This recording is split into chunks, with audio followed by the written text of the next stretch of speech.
With the Toronto Raptors moving on from OG Anunoby and acquiring Emmanuel Quickly and RJ Barrett, a lot of rumors are starting to circulate around if Pascal Siakam is also on the move. And if he is on the move, what do deals for him look like and what teams want him?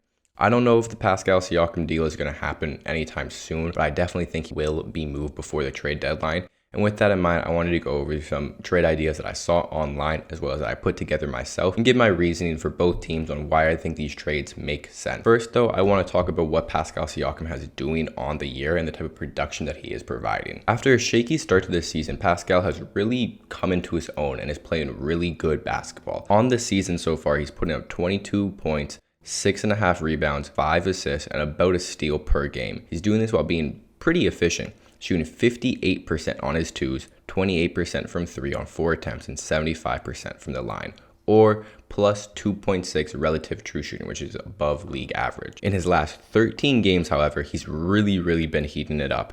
He's averaging 26 points, about 6 rebounds, 5 assists, a steal, and he's shooting 45% from 3 on 4 attempts and 58% from the floor, or 66% true shooting, which is incredibly efficient. Pascal Siakam, after having a rough start to the year and adjusting to a new offensive system, is the same All-NBA, All-Star caliber player that he's been for the last couple of years. He's stuffing the stat sheet, playing solid defense, and he's been extremely efficient, especially when it comes to inside scoring. Pascal Siakam is the type of player that you trade for when you think you are one piece away from being a contender. He's already shown that he can be a number 2 on a championship team, and he's shown that he can really carry a large offensive load when other guys are injured or out. I think Pascal Siakam is the type of player that a lot of teams should be trying to trade for or sign in unrestricted free agency this summer. The first 2 trades that we are going to look at come from sportsecita.ca and Juan Paulo David. I'm going to tag both of that in the description below so you can look at them.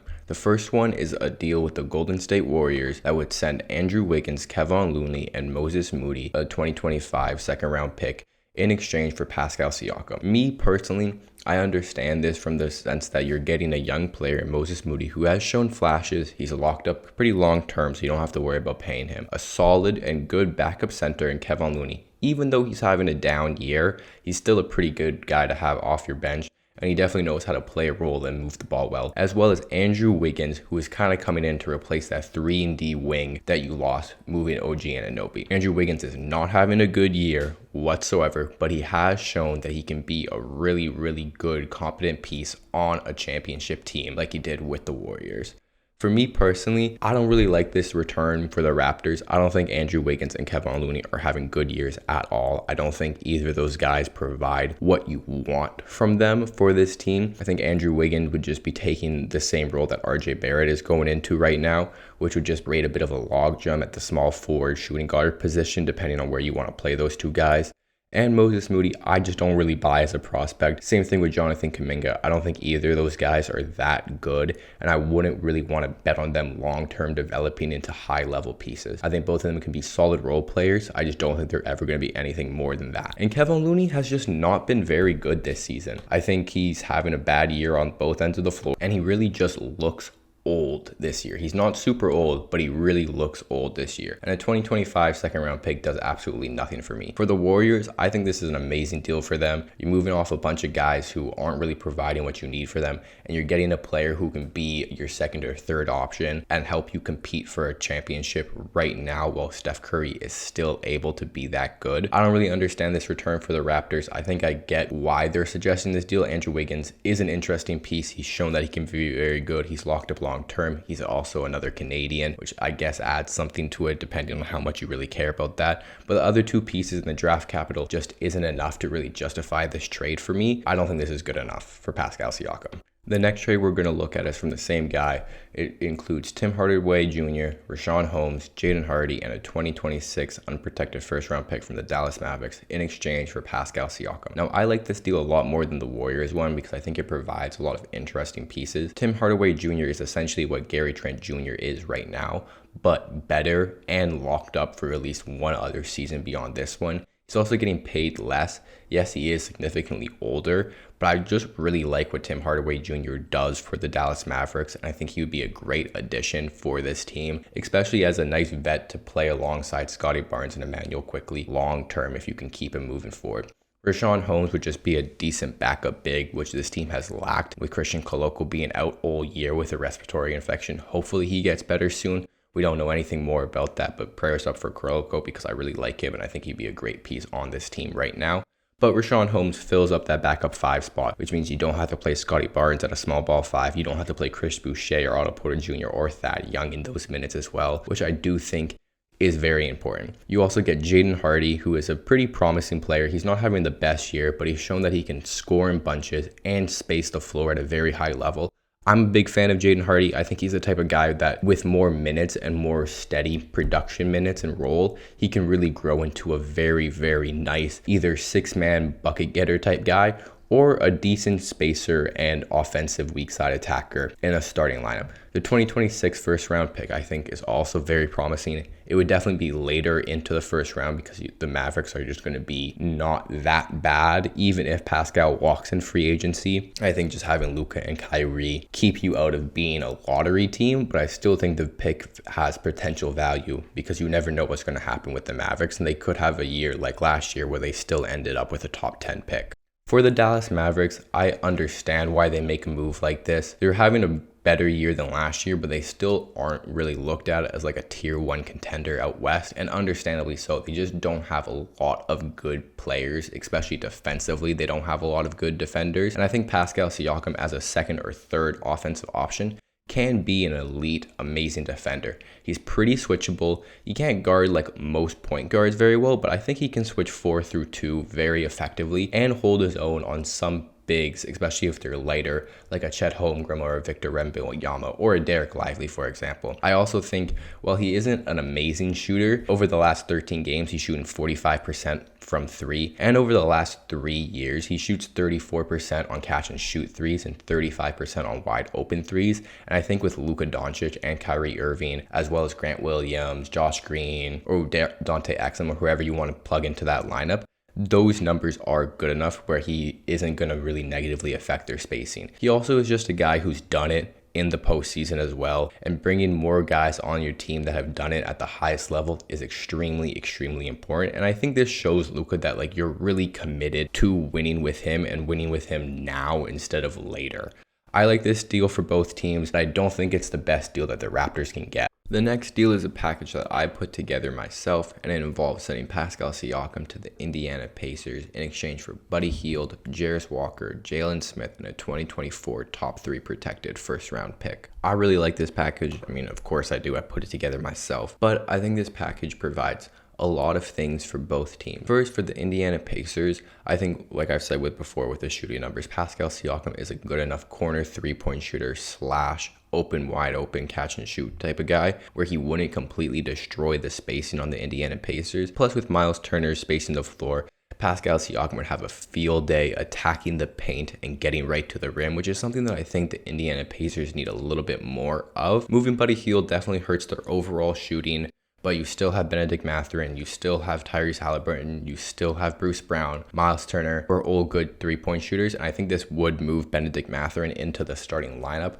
which I think is a good thing because the Pacers are only going to go as far as I think Benedict Mathurin can take them. Yes, Halliburton is the driving force behind this team, but he doesn't have a secondary star running mate, and while Pascal Siakam would be that in the immediate, putting Benedict Mathurin into the starting lineup would help him grow into that running mate of the future for Tyrese Halliburton. I think this deal helps him in the short term as well as the long term. Pascal Siakam is an amazing player. He would shore up their defense, their inside scoring, and just give them another veteran presence on this team that has done it in the postseason, which they don't really have on this team. Miles Turner has been to, I think, 1 or 2 postseasons, but has never won a single playoff series. And having a guy like Pascal Siakam, who is a champion, really does a lot for a team's confidence and ability to perform in those situations. Of course, they have Bruce Brown now that I'm remembering it, but just having another guy like that, I think is huge for them. For the Toronto Raptors, I also think this deal helps them in the immediate with getting Buddy Hield, who's an amazing 3-point shooter, as well as helps him in the long term. I think Jarris Walker is a very interesting player, and he has shown pretty good 3-point shooting touch and feel. In his last 58 games, which is his last year of college, the G League, NBA Summer League, and the regular season, he is shooting 34.4% on threes on 206 attempts, which is a pretty decent volume and sample size to show that like he has legitimate shooting touch. If you cut out 4 NBA Summer League games where he shot very poorly, he is shooting 37% on 178 three-point attempts over the past 54 games. That's legitimate shooting touch, and having another guy like that at the power forward spot alongside Scottie Barnes and Emmanuel Quickley and RJ Barrett would just provide a lot of spacing, and I think would be a very interesting fit moving forward, having those many guys who are that amount of size who can space and defend. Jalen Smith also has shown a lot of shooting touch, especially over his last 140 games, shooting 33% on 344 three-point attempts, and having that guy off the bench who is taller than Chris Boucher, bigger than Chris Boucher, and can kind of be a legitimate stretch 5, stretch 4, depending on who you match up with, would be absolutely amazing for Scottie Barnes once again. Having a stretch 5 is what everyone wants this team to trade for. And while Jalen Smith isn't a true center who can space the floor and his shooting touch maybe isn't as real as some of the numbers suggest, I think 140 games over like 3 seasons and on over 350 attempts, decent enough sample size to show that he has legitimate shooting touch. And he's big enough that he can play 5, especially if he has a guy like Jarris Walker and Scottie Barnes backing him up at the 4 and 3 spot for that more strength and physical play. And Buddy Hield is just a good shooter who's here to make the salaries work. If you walk in free agency, of course, that's not the best, but it isn't that big of a deal if you lose him in free agency. I think the first round pick is just to kind of sweeten the deal. I don't really think Pascal Siakam is worth that many first round picks because you're only guaranteed half a season of him. If he had more years on his contract, he would easily be getting more first round picks. But with this contract situation, I think getting one top 3 protected pick this year, which would then lead over into the next few seasons if it didn't convey, is good value, and I think that is a very high chance that that pick comes in this year with us losing our pick to the San Antonio Spurs because of the Jakob Poeltl trade. I like this deal for both teams. I think it helps both teams in the immediate, and if the Pacers can re-sign Pascal Siakam, helps both teams in the future. And I like the Pacers' chance of re-signing Pascal Siakam. Our last deal is with the Sacramento Kings, and it would see Pascal Siakam go to the Kings in exchange for Harrison Barnes, Kevin Huerter, a 2025 second-round pick from the Portland Trail Blazers, and a 2026 unprotected first-round pick from the Sacramento Kings. And while this deal definitely doesn't sound as nice as the Pacers deal, because you're not getting a young talent back, I think this deal is probably the best one that we could get for Pascal Siakam. Kevin Huerter is not having a great year, but he's still shooting very high volume and a decent percentage from 3. Harrison Barnes also isn't having the best year, but he's still shooting like 39% from 3 on a good amount of attempts. And both of these guys are locked up long term on very reasonable salary numbers. Maybe you don't start either of them right away. I think Harrison Barnes can be fine as a power forward in the mean term when you're trying to find a guy to grow into that role. But both of these guys provide excellent shooting long term on this roster, and that is our biggest need, and it should be the biggest priority. If you truly want to build around Scottie Barnes as the cornerstone, as the franchise guy, surrounding him with as much shooting at every position is the best way to do it. Especially because Jakob Poeltl is locked up long term. I don't think he's going anywhere. He's definitely not going anywhere this season, and I would be surprised if he gets moved at all under that contract. And so with that in mind, you need to put shooting at the 4 spot, the 3 spot, the 2 spot, the 1 spot, to provide the best spacing for Scottie Barnes to work, and I think this deal does it. You get 2 guys who have shown they're good shooters over long stretches of time. You get an unprotected 2026 first round pick, which probably won't be elite because I think the Kings will still be good by that point, but you never know. That's the type of gamble you trade or you take with. And a 2025 second round pick from Portland is essentially a late first round pick with less contract implications. So I think those are good return values. For the Kings, once again, you're kind of losing some of your spacing. I think Pascal Siakam is a good enough corner 3-point shooter / wide open catch and shoot guy where he doesn't mess up your spacing too much, but it shores up their defense and their interior scoring. I think Domantas Sabonis is a very good player. He's an all-NBA caliber player. He's a top 5 center in the league, but the way that he gets his buckets inside the arc and inside the paint is very, very limited. He can get them at a good rate, but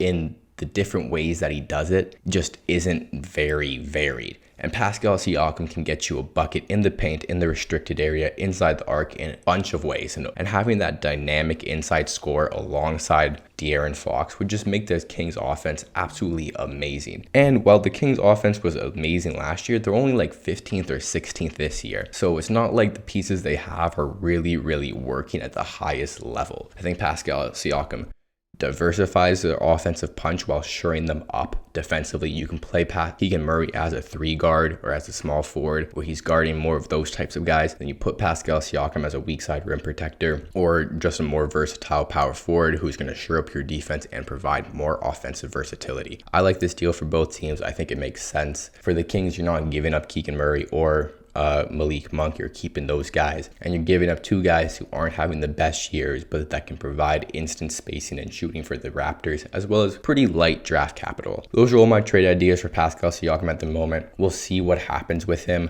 Like I said, I would be surprised if he gets moved anytime soon, but you never know. The OG deal came out of absolutely nowhere. Maybe there's already a deal in the work for Pascal Siakam, and maybe it's one of these. Who knows? Thank you for watching. I hope you have a great day. Take it easy.